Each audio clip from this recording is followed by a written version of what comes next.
नमस्कार दोस्तों, आप सभी का बहुत बहुत स्वागत है इंडियन डिफेंस न्यूज के डिफेंस टॉक सीरीज में, जहां पर हम रोज नए नए डिफेंस अपडेट्स के बारे में बात करते हैं। तो चलिए देर न करते हुए आज की वीडियो शुरू करते हैं।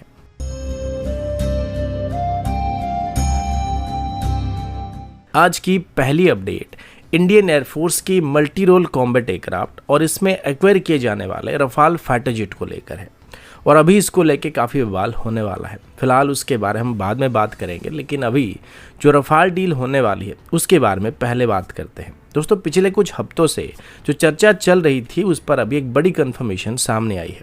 मीडिया रिपोर्ट्स के मुताबिक भारत और फ्रांस के बीच रफाल का सबसे बड़ा डील अभी फाइनल स्टेज में पहुंच चुका है। अंदाजा लगाया जा रहा है कि फरवरी के मिड तक, मतलब लगभग 5 हफ्तों के अंदर ही ये डील फाइनल किया जाने वाला है। इस डील में इंडियन एयरफोर्स के लिए 114 रफाल जेट को खरीदा जाने वाला है, जो डसॉल्ट एविएशन के लिए अब तक का सबसे बड़ा सिंगल एक्सपोर्ट ऑर्डर होने वाला है। इसमें खास बात यह है कि रफाल की सबसे एडवांस वेरिएंट्स होने वाले हैं। इस डील का एक बहुत ही इंपॉर्टेंट हिस्सा ये है कि रफाल का एक बड़ा हिस्सा भारत में मैन्युफैक्चर किया जाएगा।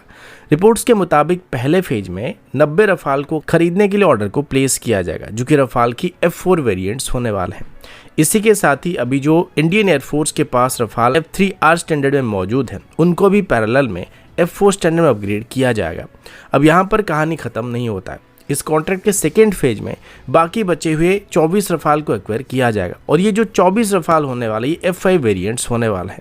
लेकिन ये रफाल भारत में नहीं बल्कि फ्रांस के डसॉल्ट एविएशन ही मैन्युफैक्चर किए जाएंगे। इन वेरिएंट में फ्यूचर ओरिएंटेड सिस्टम मौजूद होने की उम्मीद किया जा रहा है, जिसमें next generation sensor, AI integration और एडवांस नेटवर्किंग कैपेबिलिटी मौजूद होने वाली है। लेकिन एक मेजर इशू ये है कि क्या भारत अपने F4 वेरिएंट के रफाल को फ्यूचर में खुद से F5 स्टैंडर्ड में कन्वर्ट कर पाएगा या नहीं।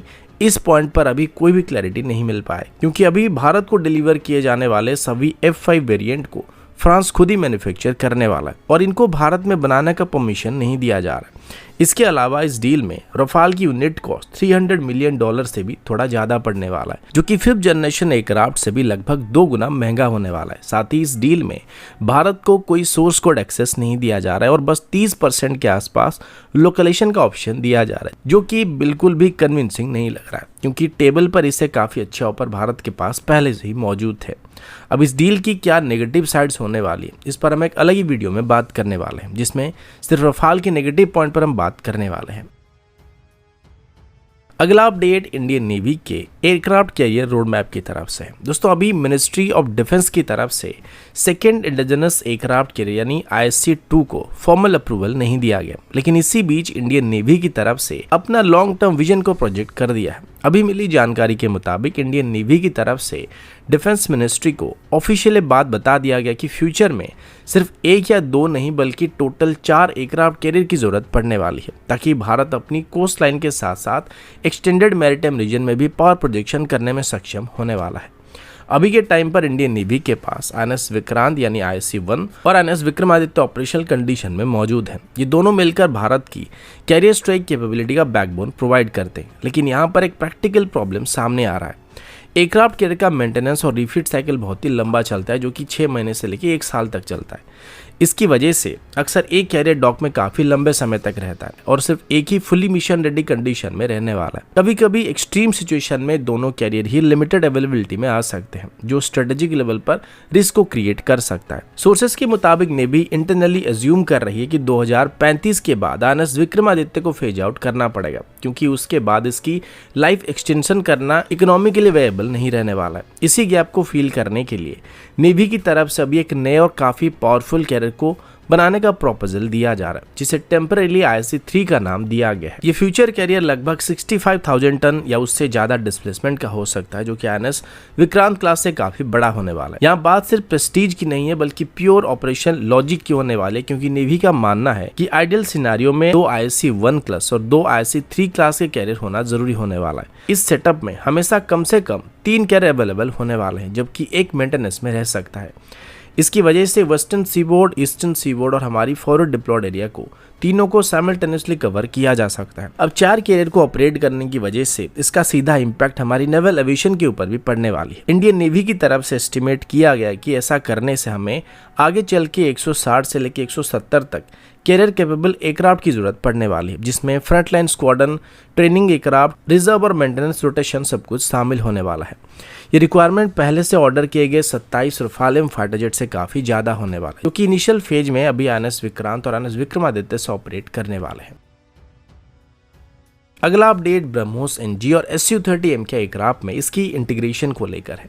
दोस्तों, ब्रह्मोस NG यानी next generation BrahMos missile Indian air force की एयर लॉन्च स्ट्राइक कैपेबिलिटी को अभी एक नेक्स्ट लेवल पर ले जाने वाली है। सबसे खास बात यह है कि मिसाइल अपनी 300 किलोमीटर की स्ट्राइक रेंज को रिटेन करते हुए काफ़ी ज़्यादा कॉम्पैक्ट और लाइटवेट साइज का होने वाला है। जहां अभी जो ब्रह्मोस A मिसाइल है उसका वेट लगभग 2.9 टन के आसपास है, वहीं ब्रह्मोस NG का एक्सपेक्टेड वेट सिर्फ 1.2 टन के आसपास होने वाला है। इस मैसिव वेट रिडक्शन का सबसे बड़ा फायदा Su-30M के प्लेटफॉर्म को मिलने वाली है। रिपोर्ट्स के मुताबिक अभी जो Su-30M का एक सिंगल ब्रह्मोस A को कैरी करता है, फ्यूचर में वही एयरक्राफ्ट एक ही सॉटी में 5 ब्रह्मोस NG मिसाइल को कैरी कर सकता है।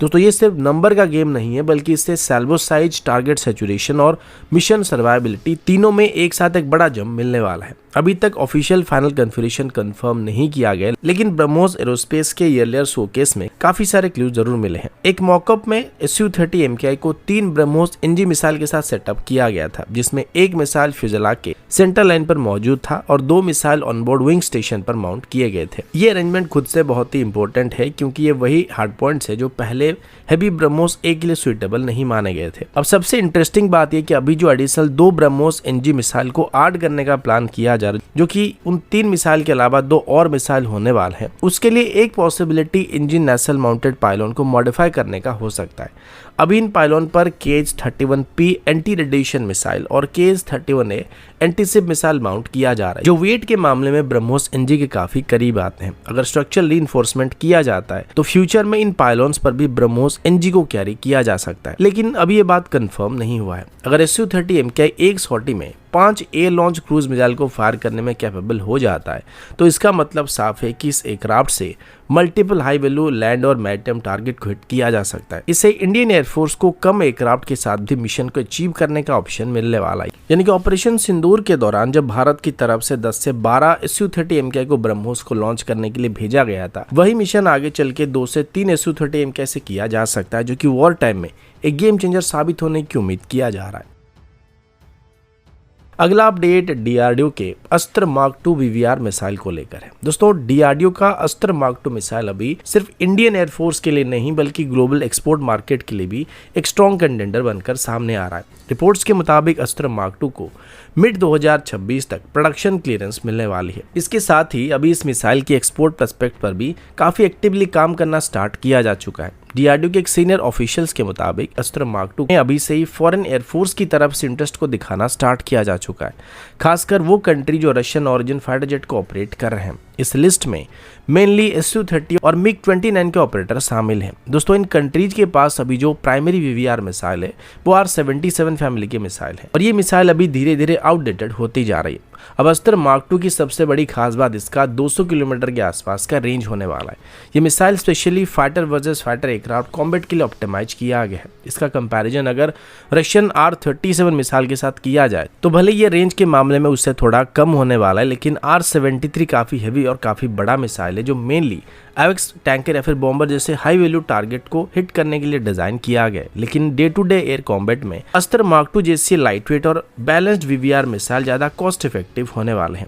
इसके अलावा सैंक्शंस की वजह से रशिया के साथ डील करना काफी मुश्किल बन चुका है, जिस वजह से चाहकर भी कोई भी देश अभी रशियन इक्विपमेंट को इतनी आसानी से एक्वायर नहीं कर पा रहे, जिस वजह से इंडियन वेपन को एक्वायर करना उनके लिए एक आइडल चॉइस बन चुका है। DRDO की तरफ से क्लियर इंडिकेशन दिया गया कि अस्त्र मार्क 2 की डेडिकेटेड एक्सपोर्ट वेरिएंट को भी डेवलप किया जाने वाला है। इन वेरिएंट्स को होस्ट एयरक्राफ्ट के एवियोनिक्स, रडार इंटरफेस और मिशन कंप्यूटर आर्किटेक्चर के हिसाब से कस्टमाइज किया जा सकता है, जिससे फॉरेन कस्टमर्स के लिए इंटीग्रेशन टाइम और कॉस्ट दोनों कम हो जाएंगे, और इससे अस्त्र मार्क 2 एक्सपोर्ट मार्केट में कॉस्ट इफेक्टिव मिसाइल के तौर पर एंटर करने वाली है। अब 2026 में प्रोडक्शन क्लियरेंस मिलने के बाद DRDO और इंडियन इंडस्ट्री पार्टनर इस मिसाइल की लार्ज स्केल मैन्युफैक्चरिंग को स्टार्ट करने वाले हैं, क्योंकि इंडियन एयरफोर्स की तरफ से पहले से ही 700 मिसाइल का ऑर्डर दिया जा चुका है।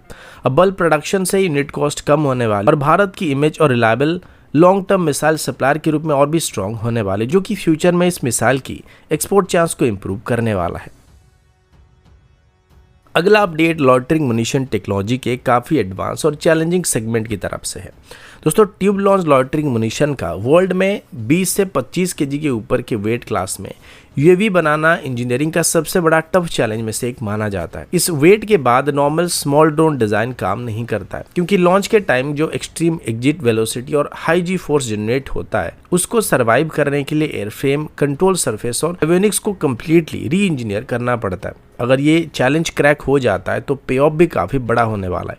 Heavier tube launch loitering munition ज़्यादा एंड्योरेंस, ज़्यादा पेलोड कैपेसिटी और एडवांस एवियोनिक्स को कैरी कर सकते हैं। इसमें oversize sensor, modular mission kits और ज़्यादा पावरफुल वॉरेट को इंटीग्रेट किया जा सकता है। ये सिस्टम सिर्फ एक टैक्टिकल ड्रोन नहीं बल्कि एक मल्टी रोल बैटलफील्ड एसेट बन सकते हैं, जो कि डीप रिकॉनेंस, प्रिसीजन स्ट्राइक और परसिस्टेंट सर्वेलेंस वगैरह कर सकते हैं।